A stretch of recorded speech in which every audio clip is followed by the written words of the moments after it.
என்ன மருமகளே, வெளியில் யார் வந்தா? பக்கத்து வீட்டு பிள்ளை தான் வந்துச்சு. அந்த பிள்ளை எதுக்கு இப்போ நம்ம வீட்டுக்கு வந்துச்சு?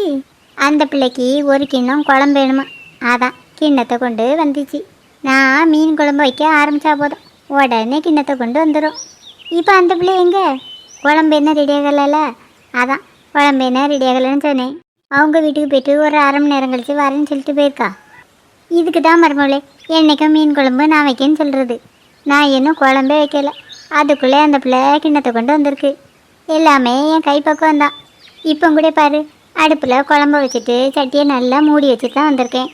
அப்படி இருந்துமே அந்த பிள்ளை குழம்பு வைக்கிறதுக்கு வந்துட்டு பார்த்தியா? எல்லாம் என் கை மனம்தான்.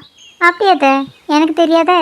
என்ன பாரு, நான்லாம் ஒன்றிய மாதிரி மிக்சிலெலாம் மசாலா அரைக்கிறதே கிடையாது, அம்மிக்கல்ல தான் அரைக்குது. அதனை போய் தான் இந்த வாசனையும் ருசியெல்லாம்.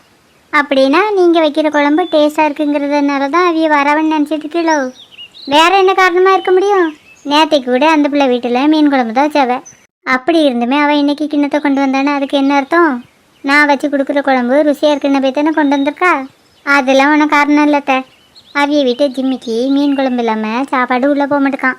அதான் நம்ம வீட்டில் மீன் குழம்பு வச்சுட்டா ஒரு கிண்ணம் தாங்கன்னு கேட்டு தான் வந்திருந்தா. அது இருக்கட்டும், அந்த பிள்ளைக்கு நம்ம வீட்டில் மீன் குழம்பு வைக்க போகிறங்கிற விஷயம் எப்படி தெரியும்? அதுக்கு காரணம் நான் அரைச்ச மசாலா வாசனை தானே. அதில் ஒன்றும் இல்லை. அது காரணம் இல்லைன்னா வேறு என்ன காரணம்? அந்த பிள்ளைக்கு அம்மாட்ட நான் மீன் குழம்பு வைக்கிறதாவே சொல்லலை. நீ நான் மீன் குழம்பு வைக்கிறதா சொன்ன, அது என்ன போய் தான் அந்த பிள்ளை வந்துச்சோ? நானும் சொல்லலை. வேறு எப்படி அந்த பிள்ளைக்கு தெரியும்? அதுக்கு காரணம் நான் அரைச்ச மசாலா தானே. என்னது நீங்கள் அரைச்ச மசாலாவோட வாசனையில் தான் அந்த பிள்ளை வந்துச்சுன்னு சொல்கிறீங்களோ? அதைத்தானே இவ்வளோ நேரமாக சொல்லிகிட்டு இருக்கேன். அது ஒன்றும் காரணம் இல்லை. நீங்கள் வைக்கிற குழம்ப நானே மூக்கை பிடிச்சிட்டு சாப்பிட்றேன். இதில் வேறு நீங்கள் வைக்கிற குழம்ப வாங்கி கொண்டு அவிய சாப்பிடாங்கோ. வேற ஒரு காரணம்லாம் இருக்க முடியாது. எல்லாம் என் கைப்பக்கம்தான்.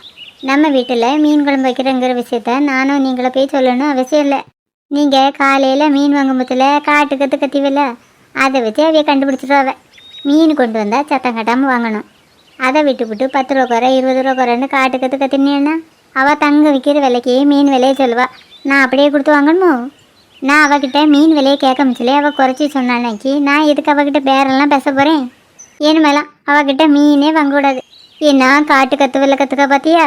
கொஞ்சமாவது அமைதியாக பேசுகிறாளா? அவள் கற்று விலையில் 8 ஊருக்கு கேட்கும். அவட்டெல்லாம் மீன் வாங்கி சாப்பிட்டோன்னு வச்சுக்க, நம்ம உடம்புல ஒட்டாது. சரிதாத்த, நீங்கள் வேறு ஆள்கிட்டே மீன் வாங்குங்க. மீன் குழம்பு கொதித்து சிந்திர போது நான் உள்ளே போய் பார்க்கேன். மீன் குழம்பு கொதிக்கணுன்னா முதல்ல அடுப்பை பற்ற வைக்கணும். சும்மா அடுப்பு மேலே தூக்கி வச்சேன்னா கொதிக்காது.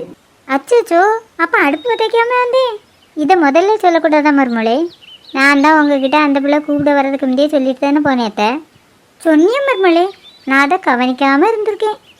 என் பிள்ளை வயிறு பசிக்குன்னு வந்துடுவான், அதுக்குள்ளே போய் அடுப்பை பற்ற வைக்கேன். வீட்டு முன்னே யாரோ வந்த மாதிரி இருக்கு, போய் பாரு. வேறு யார் வந்திருப்பா? அந்த பிள்ளை தான் வந்திருக்கோம். அந்த பிள்ளை வந்துச்சுன்னா இன்றைக்கி எங்களுக்கே குழம்பு பத்தாதுன்னு சொல்லி அனுப்பிடு. இப்படியே சொல்லணத்த? ஆமாம், இப்படியே போய் சொல்லு. இங்கே மனுஷனுக்கு சாப்பிட்றதுக்கே குழம்பு பற்ற மாட்டேக்குது, அவையே நாய்க்கு குழம்பு வேணுன்னா அவையே கூட கொஞ்சம் வைக்க வேண்டியது தானே. அதை விட்டு போட்டு ஓசையில் குழம்பு வாங்கி கொடுக்கணுமோ? நீ சொல்ல முடிஞ்ச சொல்லு, அப்படி இல்லைன்னா நான் வந்து சொல்லுவேன். வேண்டாத்த, நானே சொல்லியிருக்கேன். நீ போய் சொல்லு, நான் போய் குழம்பு வைக்கிற வேலையை பார்க்கேன்.